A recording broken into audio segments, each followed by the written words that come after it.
Hello students, welcome back to Concept Time. Today, we are going to study one of the most awaited topics or one of the most requested topics in my inbox, that is friction. Obviously, we all know what is friction. When you ride a bicycle, when you drive a car, when you suddenly see an obstacle, what do? You will start applying the brakes. Suddenly, you will feel your motion is retarding. What is the reason? Friction. And obviously, you all know our shoes won't last more than a year. What is the reason? Friction. And here in the background, you can see a man trying to balance himself.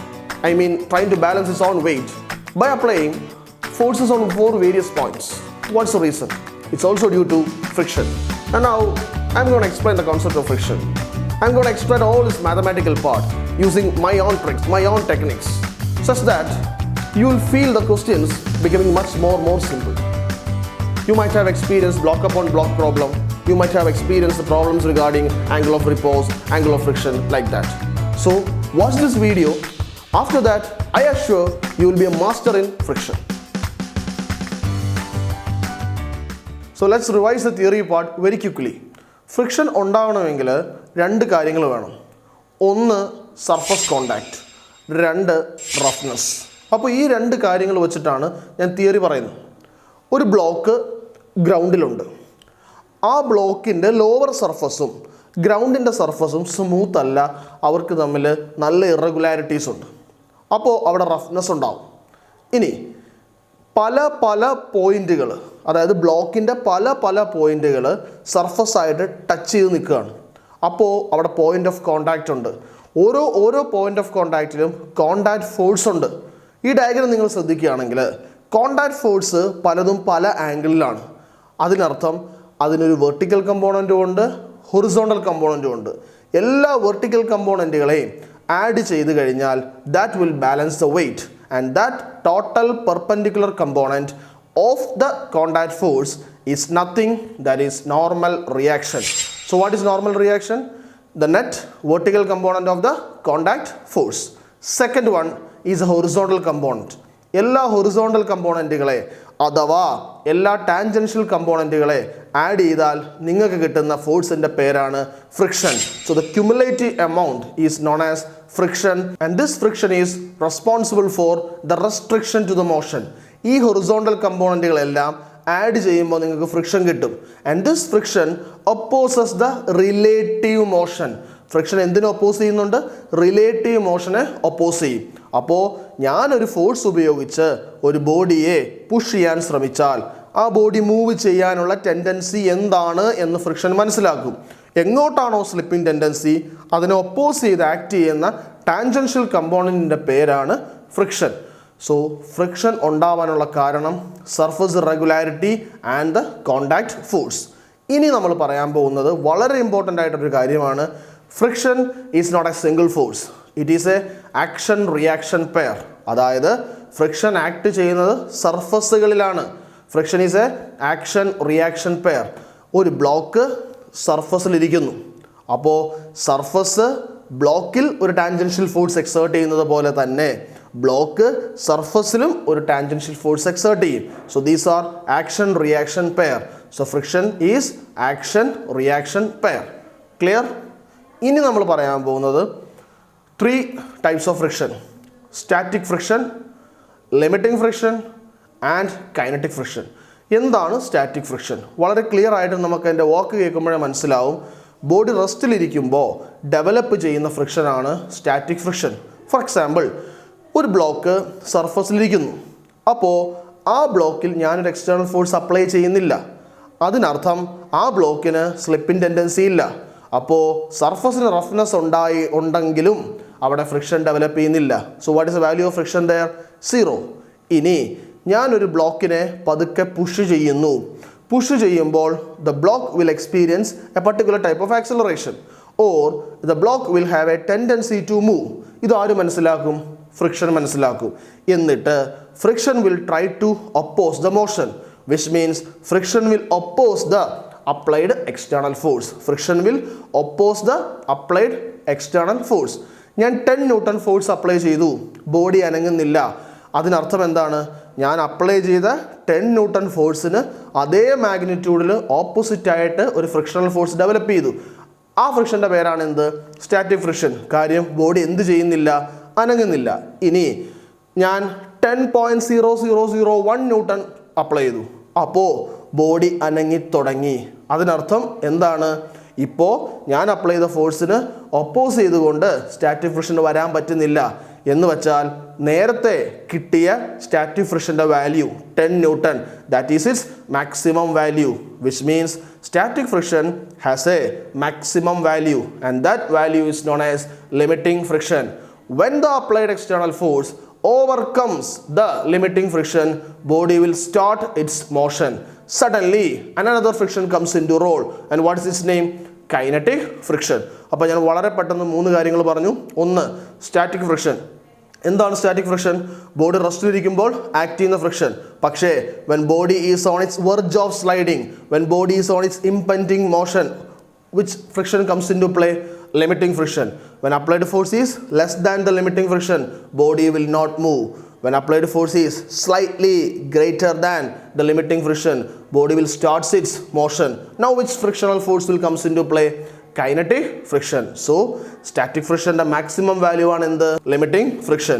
When body starts its motion, now there will be another friction which is known as kinetic friction, and the value of kinetic friction will be always less than the value of the limiting friction. Clear? ഇനി നമ്മൾ പഠിക്കാൻ പോകുന്നത് magnitude of the limiting friction. The magnitude of limiting friction. Magnitude of limiting friction 2 ഫാക്ടേഴ്സിനെ depend ചെയ്യും. ഒന്ന്, സർഫസിൻ്റെ റഫ്നെസ്സിനെ. 2, normal reaction between the surface. So നമുക്ക് തൽക്കാലം സ്റ്റാറ്റിക് ഫ്രിക്ഷൻ്റെ മാക്സിമം വാല്യൂ ആണ് ലിമിറ്റിംഗ് ഫ്രിക്ഷൻ. അതിനെ സ്മോൾ എഫ് എന്ന് റെപ്രസെൻറ്റ് ചെയ്യാം. So this small f is proportional to normal reaction. This small f is proportional to normal reaction. അതിൻ്റെ കാരണം ഞാൻ പറയാം. നമുക്കൊരു ബ്ലോക്കിനെ പുഷ് ചെയ്യാണ്. വെയിറ്റ് കൂടുന്തോറും നമ്മൾ കൂടുതൽ അപ്ലൈഡ് ഫോഴ്സ് കൊടുക്കേണ്ടി വരും. വെയിറ്റ് കൂടുന്തോറും നോർമൽ റിയാക്ഷൻ കൂടും.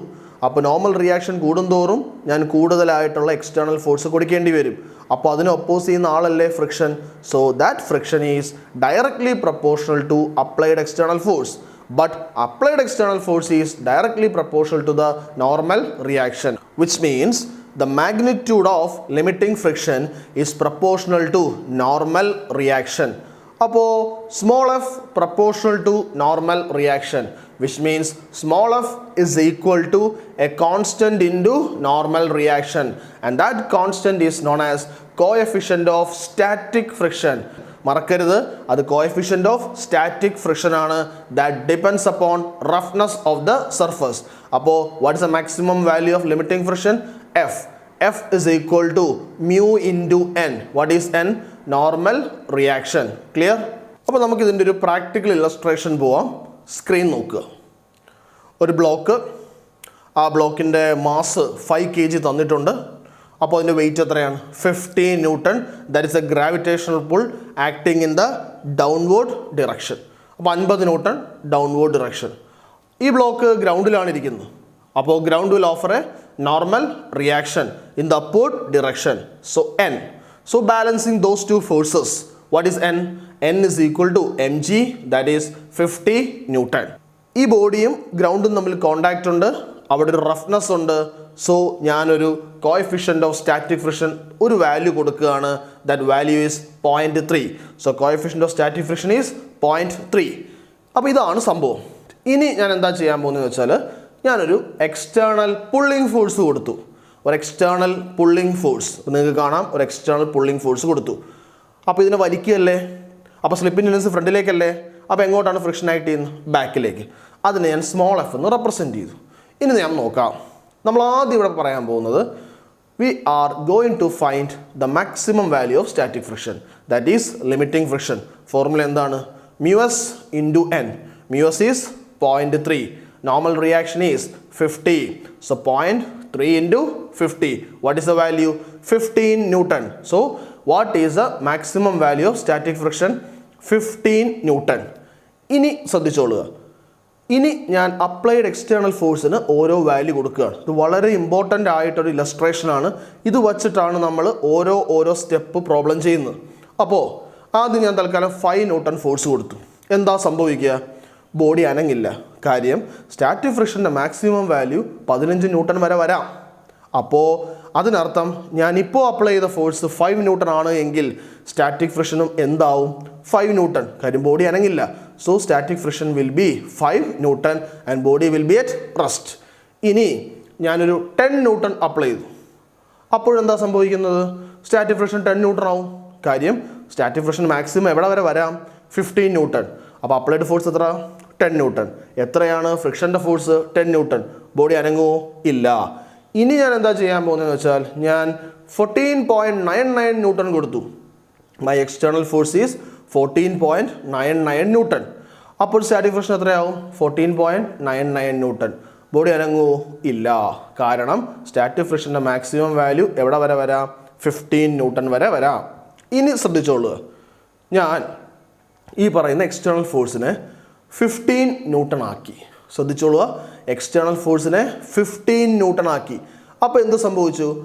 ഈ എക്സ്റ്റേണൽ ഫോഴ്സ് ഇപ്പോൾ ആർക്ക് ഈക്വലായി? Maximum value of static friction. Suddenly the body have a tendency to move. അപ്പോൾ എന്ത് സംഭവിക്കും? സ്റ്റാറ്റിക് ഫ്രിക്ഷൻ ഇനി ഇല്ല. സഡൻലി ആര് കയറും? Kinetic friction. And that kinetic ഫ്രിക്ഷൻ്റെ വാല്യൂ എപ്പോഴും ആരേക്കാൾ കുറവായിരിക്കും? 15 ന്യൂട്ടണേക്കാൾ കുറവായിരിക്കും. കാര്യം ബോഡി മൂവ് ചെയ്യാൻ പോവുകയാണ്. സോ ബോഡി മൂവ് ചെയ്യണമെങ്കിൽ എൻ്റെ അപ്ലൈഡ് ഫോഴ്സ് എന്തിനെ ക്രോസ് ചെയ്യണം? The maximum value of static friction. So when I am applying 15 Newton, now the body just begins to slide, and on its sliding motion, which friction will comes into play? Kinetic friction. Clear? So the next topic, angle of friction. എന്താണ് angle of friction? പഴയതുപോലെ ഒരു block, അതിൻ്റെ mass m, mg acting downward.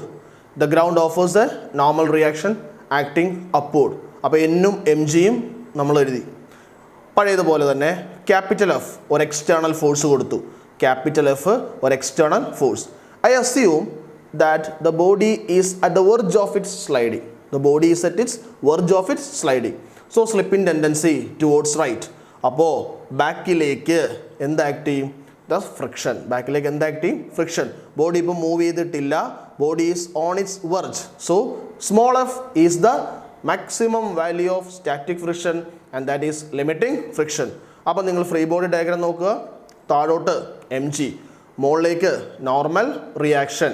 Okay, to forces in the horizontal direction.